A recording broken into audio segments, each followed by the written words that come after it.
these excessive exams are not driving up standards, but they're driving up stress, both for children and for teachers.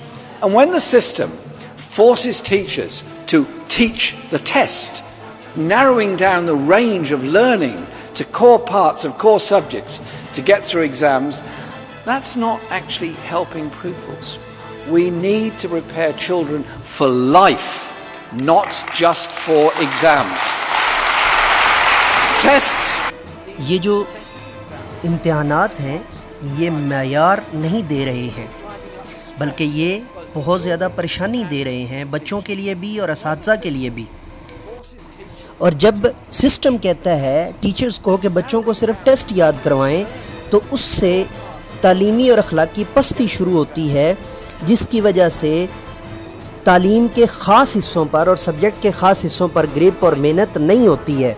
लिहाजा बच्चों को ज़िंदगी के लिए तैयार करें, सिर्फ इम्तिहान के लिए नहीं।